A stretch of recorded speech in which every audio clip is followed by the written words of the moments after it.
Good morning, students. In the last class, we studied different abiotic factors like light, temperature, soil, water, and how they affect and how they show variation in a given habitat.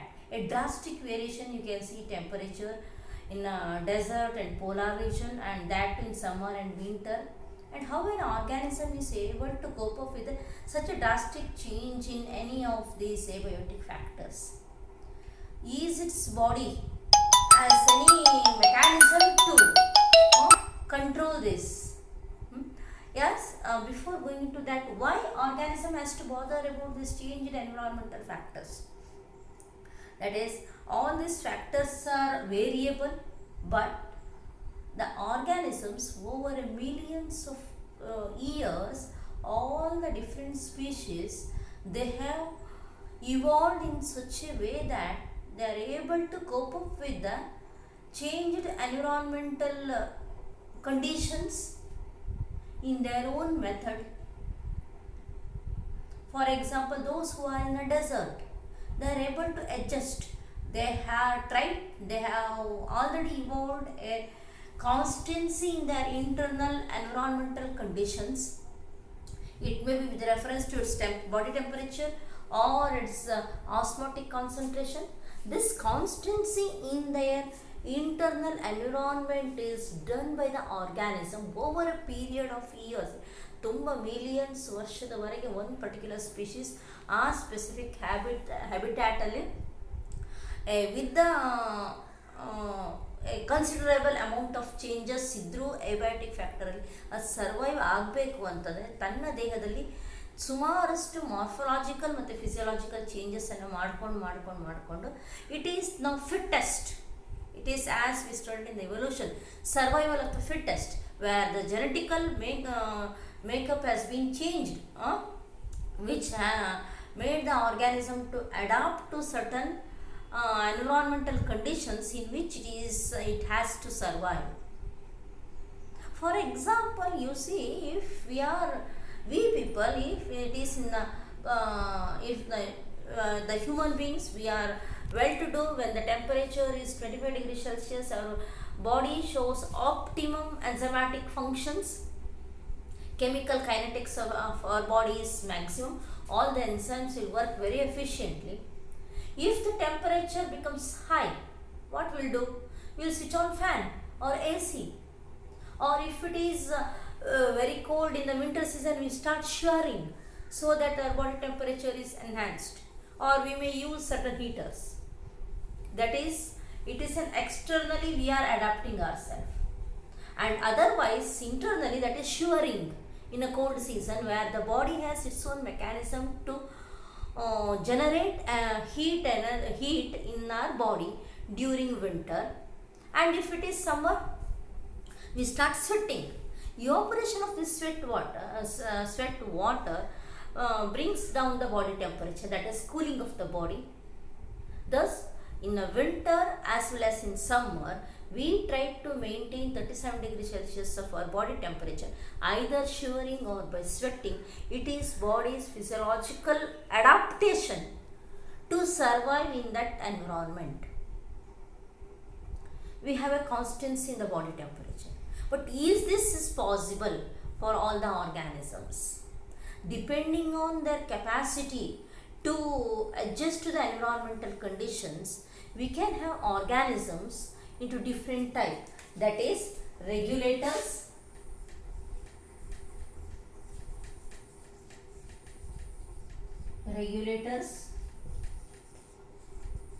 conformers,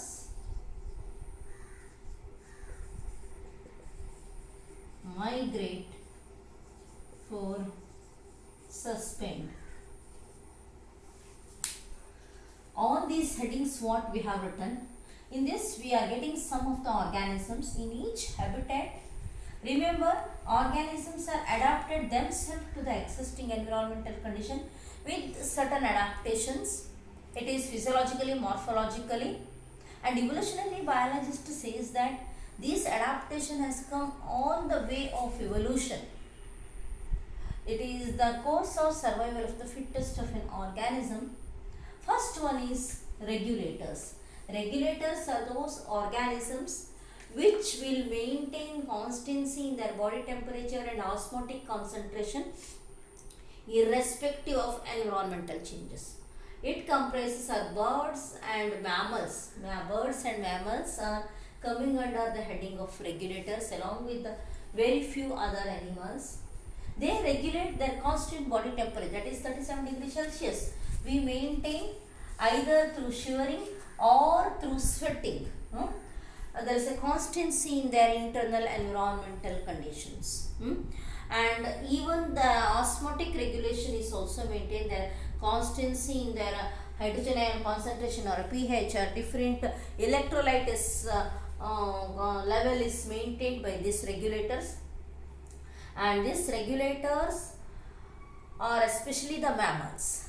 And this that is why they say that evolutionary biology says that mammals are dominating organism on this in any of the habitat because they are regulators.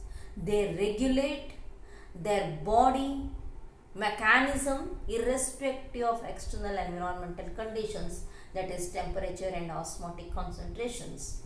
And in this graph you will see the regulators always have a constancy in their internal as well as external changes whatever may be there. It is maintained constantly. It is either not increasing or decreasing, or it is deviating. Their temperature and other body parameters are maintained constantly. That is why whatever may be the environmental conditions, their body performs at its optimum always. That is why they can always have more of chance of survival and reproduction. That is about regulators. Next is conformers. Conformers, it comprises majority of invertebrates and other animals and plants. All the plants, they are not have any mechanism to regulate their body temperature and their constant internal environment. For example, even the osmotic aquatic animals, their osmotic concentration varies along with the environmental, that is aquatic habitat. And they are simply conforms, that is they go along with the environmental conditions as it is, and they are not evolved any mechanisms. We may ask why they are not become regulators over a period of time. Each and every organism, nature has not gifted with the adaptability capacity. The genes are not gone in the direction of getting adjusted to the changed environmental condition. They are less fit. You can't say it is a less fit. The body has not evolved, or body has not developed. The genes are not modified so as to adjust to the environmental conditions, or they are not become regulators. They change along with the nature as it changes. Usually you will see the larger animals. For example, if it is a cold winter season, these conformers, they start shivering. They have to spend a lot of their body energy in order to maintain their body temperature as such.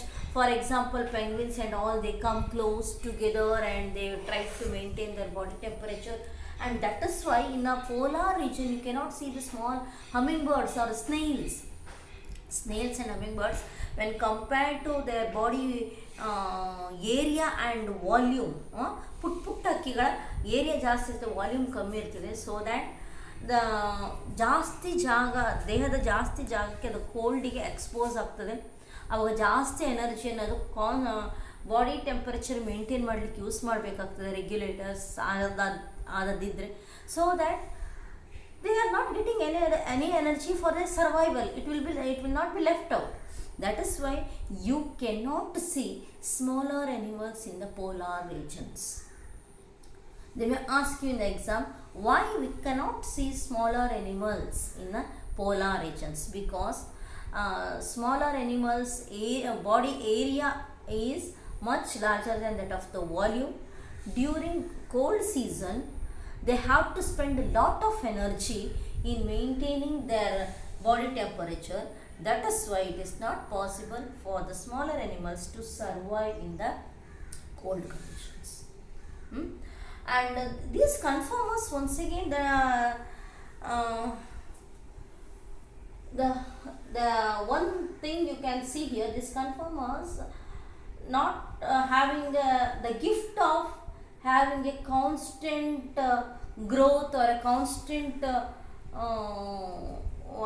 getting everything regularly, because they have to change, or they have to bend, or they have to switch off certain mechanisms as the environmental conditions become very adverse. If the environmental conditions or habitat, if it is adverse for a temporary period, for example, in a Siberian continent, during winter temperature becomes too low, but after few months the area become once again habitable. That is good enough.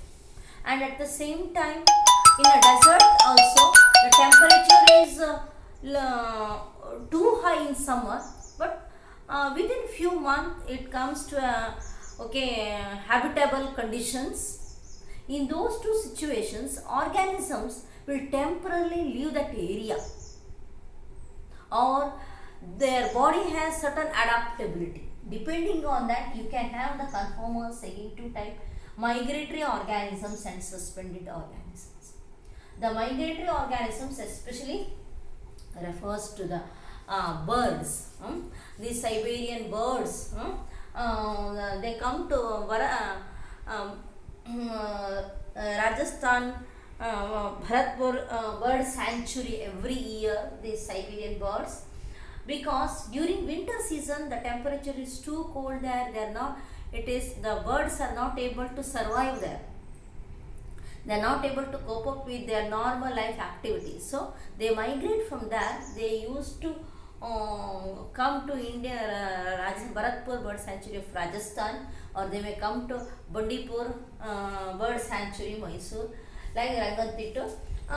They migrate from one unfavorable environmental condition to the favorable environmental condition for a short period of time. Once the adverse environmental condition is over in their original place, they go back. And during this period of shifting from their original place to a new place, that process is called as migration. Movement of an organism from adverse environmental condition in search of a favorable environmental condition for its survival and reproduction, we can call it as migration. And this migration, you will see even in eel and salmon fishes for the spawning. They move from either ocean to river, river to ocean for reproduction. Another one is suspend. This suspend we can see in lower organisms like bacteria, fungi, and other some lower plants, where in the adverse environmental condition, these organisms start producing spores. They produce spores which are actually covered with a hard outer protective shell or a coat. On the onset of favorable condition, those coat will undergo degeneration and the new organism can take its origin from those spores. Spore formation is a one usual phenomenon in a lower organism. The organism start getting itself get rounded off, or its genetic material along with the cytoplasm get rounded off, and it's actually covered with a hard protective coat. We can call it as a capsule. It is present in the organism is present in the inert condition within the spore till the unfavorable environmental condition goes off. It may be the lack of water or a very high temperature. During the onset of next monsoon, the capsule undergo degeneration and the spore start undergo germination. And another is the winter sleep, winter sleep, hibernation. Some of the organisms during winter, if they are not able to migrate, they stay in their own place, but they will be in the burrow. They minimize their metabolic activity almost to an end just for their survival. They remain in the burrow. The intake of food, everything, growth, everything is very much minimized, or it is almost to nil. That process is called as winter sleep or hibernation. Hibernation or winter sleep. Hibernation. And on contrary, estivation, summer sleep. If it is a very during summer, the temperature is too high, the organism not able to come out of its burrow, it remains in the burrow. Only during night it will come out, and that is called as estivation, summer sleep. And apart from that, you will see another conditions, that is some of the zooplanktons and our silk moth, some variety of silk moth, they undergo a period of rest, diapause. Diapause, a period of rest, we will say. Their activity is suspended, their metabolic activity is suspended, that we call it as diapause. That is in zooplanktons and silk moth, depending on that, bivoltine, multivoltine, univoltine ಅಂತೆಲ್ಲ ನಾವು ಹೇಳ್ತೀವಿ. ಈ ಕೆಲವು silk ಮಾತುಗಳು ಇಡೀ ವರ್ಷಕ್ಕೆ ಒಂದು ಸಲ ಮಾತ್ರ ಅವುಗಳ ಲೈಫ್ ಸೈಕಲ್, ಒಂದೇ ಸಲ ಅದು ಮೊಟ್ಟೆ ಇಟ್ಟು ಮರಿ ಹಾಕಿ ಇದು ಮಾಡ್ತದೆ. ಕೆಲವು ವೆರೈಟಿ 4-5 ಸಲ ಆ ಲೈಫ್ ಸೈಕಲನ್ನು ಮಾಡ್ತದೆ. ಯಾಕೆ ಅದು ಒಂದೇ ಸಲ ಮಾಡ್ತದೆ, ಯಾಕೆ ಅಂತಂದರೆ ಅಲ್ಲಿ ಆ ಎನ್ವಿರಾನ್ಮೆಂಟಲ್ ಕಂಡೀಷನ್ ಅದಕ್ಕೆ ಅಷ್ಟು ಸಲ ಮೊಟ್ಟೆ ಹಾಕಿ ಮರಿ ಮಾಡೋಷ್ಟು ಫುಡ್ ಸಪ್ಲೈ ಇಲ್ಲದೆ ಇರ್ಬೋದು, ಅಥವಾ ಟೆಂಪರೇಚರ್ ಅಷ್ಟು ಕಂಜಿನಿಯಲ್ ಆಗದೆ ಇರ್ಬೋದು. ಆವಾಗ ಅದೇನು ಮಾಡ್ತದೆ, it undergo A long period of A sleep, A metabolic arrest, that we call it as diapause.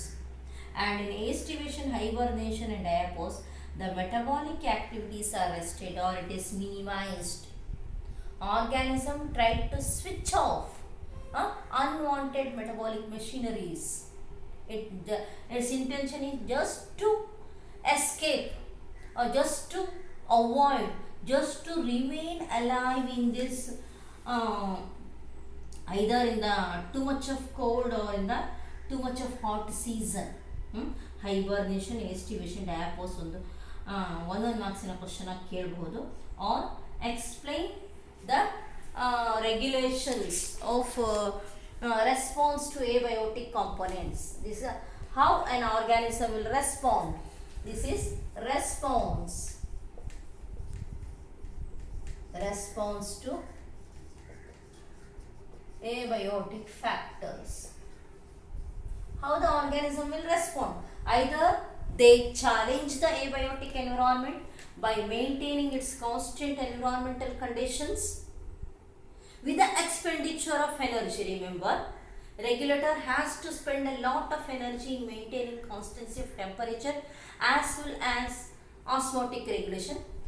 That is why it is found only in the mammals and birds and very few other organisms. Confirm majority of organisms, all the plants and lower invertebrates and vertebrates, they are conformers. They go along with the environmental changes to a great extent, but where you will see the fluctuation in their metabolic activity is quite common. And if the conformers, if they have to face that habitat only for a short duration, they may migrate or they may suspend their metabolic activity. They migrate from that place, they leave that place, or they remain in that place and switch off their major metabolic machinery. And in the suspension, maybe of different name. Hibernation is winter sleep, estivation is summer sleep, and diapause is suspending development.